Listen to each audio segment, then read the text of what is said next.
د کہانی شروعات کې مونږ ته ښیي چې په مستقبل کې به د جیلونو کنټرول د پرایویټ کمپنیانو لاسو ته ورشي او دا کمپنۍ د پیسو ګټلو لپاره دا قیدیان قتلولی شي او په دې ټوله کې یو دی ټرمینل آیلند جیل چې هغه په دې جیل کې د گاډو ریس کوي او دا ریس د دې خار خلک په شوق سره ګوري او دا ریس په د دې قیدیانو منځ کې او چې چا به دا ریس 15 ځلو ګټو نو هغه به د دې جیل نه رها کو او په نننۍ ریس کې صرف 2 گاډي پاتې شوي نو په دې یو گاډي کې نقاب پوش چې داغه نوم فرانکنسټاین او هغه سره یو جینۍ مرګري چې داغه نوم کیس وي او په بل گاډي کې د فرانک د ټولو نه زوړ دشمن جو وو او فرانک دا ریس ګټلو والو چې اچانک هغه په گاډي کې دا کم هتیار دی د کار پرې خودو نو فرانک کیس د پیراشوټ په مدد باندې د دې گاډي نه وباسي او په خپل مخ کې روان شي او اخر کار د فرانک په گاډي باندې جو حمله وکړي چې هغه سره زوردار دماکه وشي او د نه پس مونږ یو جنسن نومي سړی ویدو چې هغه مخکې جیل کې پاتې شوی خو اوس هغه یو گاډي چلی او هغه چې د شپې راورسو نه خپل خزه سره ملو شي او خپل وړي لور سره ملو شي نو په دې کې یو سړی نقاب چولی او هغه د جنسن د خزه مړ کی او چې جنسن څنګه د خپل خزه لراشي نو جنسن هم بهوش کی او هغه د جنسن په لاسونو کې د قتل هتیار کی دي او په لاس باندې ورته د دمانچې نشان وکي او دا غزنه لاړ شي خو چې څنګه جنسن په هوش کې راشي او پولیس دی د خزه د قتل په الزام کې گرفتار کی شپږ میاشتې پس جنسن هغه جیل ته راولي او هغه د جیل وارډن هلی سی راولي هغه ته دا پته لګي چې جنسن یو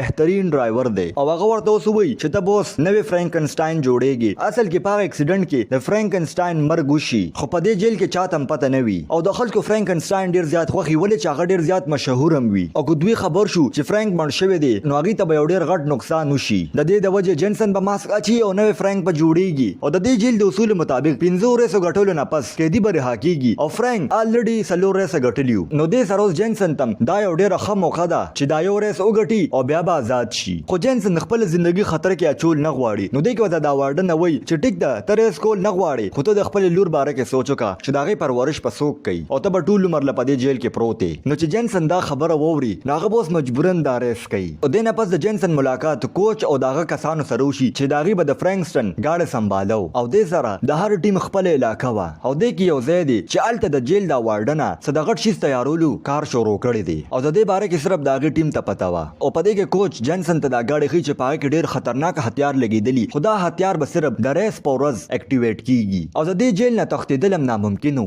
ولې چې د دې جیل نه وځي نو په یو وړو کې شان پول باندې بځي او څوک د تښتیدو کوشش هم وکړي نو پولیس او هلیکاپټر به ډیر زر دی گیر کی نو دې کې دا کوچ جنسن په وی چې په دې ریس کې درې پړې وي پړومبه دوه پړو کې دنه چې سمره کیږي هغه مر قیدیان مړ کولی شي او په دریم پړې کې چرټولو نمخ کې د چا گاډي وي نو هغه به ګټلی وي او هر کلاړي سره به یو جنیوي چاغه ورته لار خي او دې نه پس مونږ جو او نور کلاړیان وینو او په دې کې جو وی چې دا مقابله به صرف زما او د فرانک په منځ کې وي نو دې نه پس جنسن څخه قیدیان ویني چې داغي لاسونو ته څه عجیب ډیوایسونه لګیدلی وي نو دې کې جنسن ترایا چې د خزه قاتل هغه په لاس کې یو داسې ډیوایس نو دا خبره خو صفاوه چې هغه سره سازش د وجه د جیل ته راوسته دي اوس د دې ریس وړومبه پړې راغله او جنسن د فرانکسټن کپړې او داغه ماسک واچي او چې هغه څنګه راشي نو د دې مرګ ریس مشهوري نورم زیات شي نو دلته دا کوچ جنسن ته وای چې ته به نورو کې لاړیانو سره خبره نه کې ولې چې اصلي فرانکسټن با کې لاړیانو سره خبره نه کولې نو چې جنسن گاډي کې کینی نو هغه د ماسک وباسي ولې چې بهر نه دې څوک نشي لیدي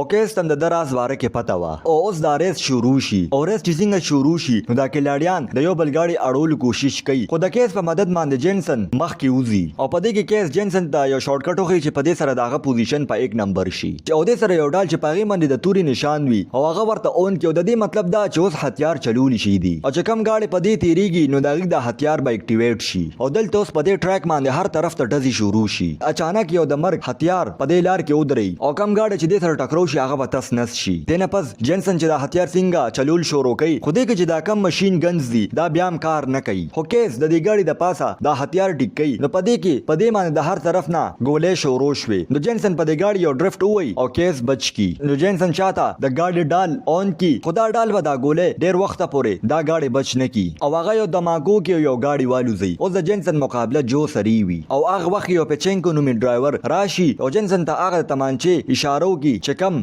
د خزه قاتل د تکړه وا او د جنسن دیان ګډ وټ شي او د سره پچنکو د ډومبه پړې ریس وګټي او اوس درې کلاړیان بړ شو او دویم پړې ته شپږ کسان اور رسیدل او درس نه پس کوشش د دې گاډي جانچ پړتالو کی ناغه چې یار سخټی کو نه بیا د هتیار اکټیویټ ولې نشو او بل خو جنسن دی وارډن لراشه ورته وی چې پچنکو زما خزه مړ کړي دا هغه ته دا پته نه وی چې دا ټول کاروم د وارډن دی او دا وارډن دا قبول نه او بیا ورته د لور تصویر خو او ول دمکی ورکی نو ال د جنسن سمونه کی خو هغه نه پس چې هغه خپل گاډي ټیکو نه هغه کوته پچنکو پیچنکو په نظر راشي نو هغه پیچنکو پسې د هغه علاقې ته ورشي خو د پیچنکو کسان دی ونیسي پیچنکو چې څنګه دی په سر وخی نو دی کې د جنسن کس راشي او د ادیان بټکاو کی او د دې موقع نه جنسن فائدہ واخلي او هغه په دې باندې حمله وکي او ټول ډیر زیات وخی او اخر کې پیچنکو گیر کی او اخر کار اگر اشتیا قبول کې ورته وی چې هنه سیمات ویلو ستا خزه مړکول د پاره نو جنسن دې مړکول والو نو دلته یو الریک نومي پولیس راشي او هغه د جګړه ودري اوس د دې ریس دویمه پړې شروع شي او دلته د ریس پر ورځ باندې پیچنکو جنسن ته اشاره کی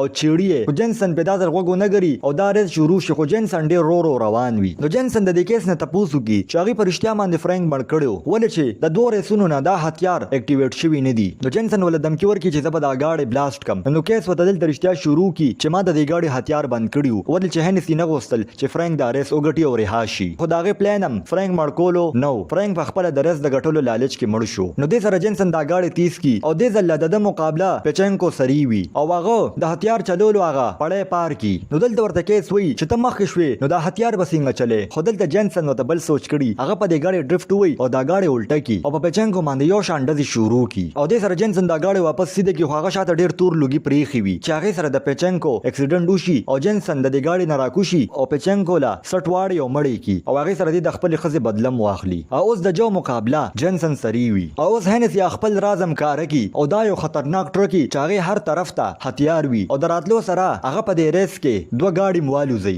او دا ټرک په دې کې په یو بل گاډي باندې یو شاندزي شروع کې هغه موالوزي اوس د هنسي نشانه جو او جنسن اوس د دوی نه بچ کېدو د پاره به دوی دوانو په یو ځای کار کوي او جنسن جو سره رابطو کی او ورته ټوله کہانی بارو کی ویو نو جوم د سره د کار د پاره راضي شي او هغه دوانه په یو ځای د ټرک لا یو شان ټکرې ور کوي او جسنګ د دې مخه ته د مرګ هتیار راشي نو دا دوانه چې سیټ شي هغه ټرک هغه سره ټکراو شي او ختم شي او د سر د ریس د دویمه پړم دی پار کی او بل غو هنسي او الریک دا فیصلو کی چې جنسن بدلار نه لړکو چې هغه د ریسونه غټي او ریحان شي او د سر د ریس شروع کېدو نه مخ کې الریک د جنسن په دی گاډي کې بم ولګي خو جنسن پیو چې تر اوسه پورې دا ریس چا غټل نه دی او هغه د دې نه رها شوی نه دی د دې نه وجه دی باندې غوړ چې زدا ریس وګټم اوس د جنسن په دماغو کې یو پلان راشي او هغه د گاډي د ټینکې د تیلو نه فل کی او هغه نه پس هنسي جنسن لراشي او د رها کولو کاغذونه ورلور کی او دلته ورته هنسي وی هغه د جیل نه رهام شي ناغه به د فرانک په ځای دلته کار کوي نو دې سره جنسن ولا څه جواب ورنکي او هنسي دا غزنه لاړ شي او چې دوی په دې گاډي کې کینی نو جنسن کیس ته وی چې هنسي ما ته وی چې دا ریس مګټه او ما هنسي له څه جواب ورنکو اوس چې دا ریس شروع شي نو الریک صرف د جو هتیار اکټیویټ کی او جو په جنسن باندې حمله شروع کی او اوس په جو